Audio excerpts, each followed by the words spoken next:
Bonjour, je m'appelle Zoengoun Colette Daïna. Je suis étudiante en lettres modernes, licence 2.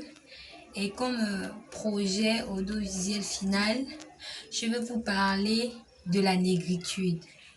Dans les années 1930, la négritude est ce mouvement qui vient pour prôner l'existence de la race noire, pour mettre en relief leur culture, pour mettre en relief leur identité et aussi leur intellect. Elle a pour principal auteur Aimé Césaire, qui, dans son œuvre Cahiers d'un retour au pays natal, définit la négritude comme étant la simple reconnaissance du fait d'être noir, de notre destin noir et de notre culture.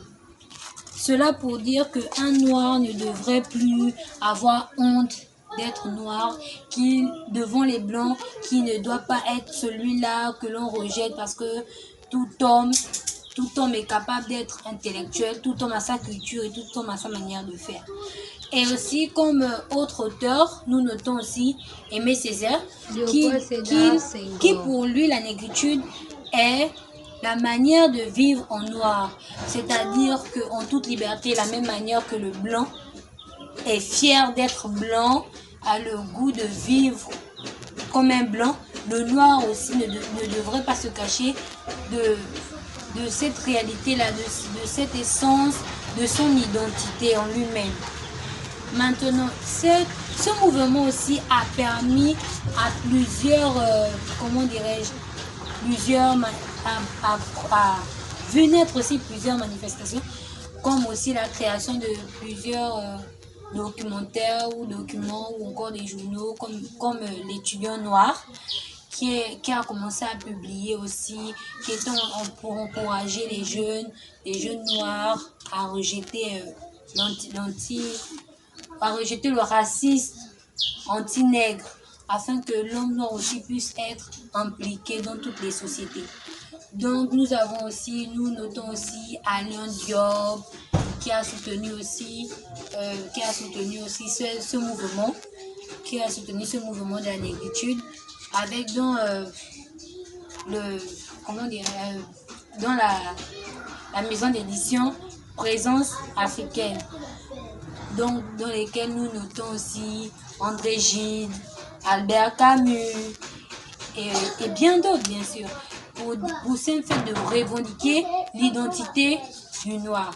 Ce combat a été difficile ou encore même périlleux. Cela a permis aujourd'hui à l'Afrique noire et à des Noirs à l'étranger qui ont subi la traite négrière à pouvoir développer leur intellect. Et aujourd'hui, nous pouvons voir que la littérature noire a évolué. Nous avons maintenant plusieurs œuvres, nous avons beaucoup d'écrivains noirs, africains, qui écrivent maintenant bien, qui prônent aujourd'hui, qui mettent en relief encore nos cultures, qui parlent encore de l'émancipation de l'homme noir, de ses valeurs, et qui met aussi même qui mettent aussi en valeur aussi les femmes. Parce que c'est ce combat, bien que dans l'œuvre de Aimé Césaire, il prônait pour la condamnation du colonialisme, du fait que les Occidentaux viennent imposer une culture qui n'est pas propre à celle des Noirs, afin que les Noirs rejettent leur véritable culture. Maintenant, cela a permis encore aujourd'hui à plusieurs, jusqu'au 21e siècle, bien sûr, que plusieurs Noirs encore décident d'écrire, de pouvoir produire, de pouvoir faire encore en sorte que la littérature noire puisse avancer, puisse s'émanciper encore davantage.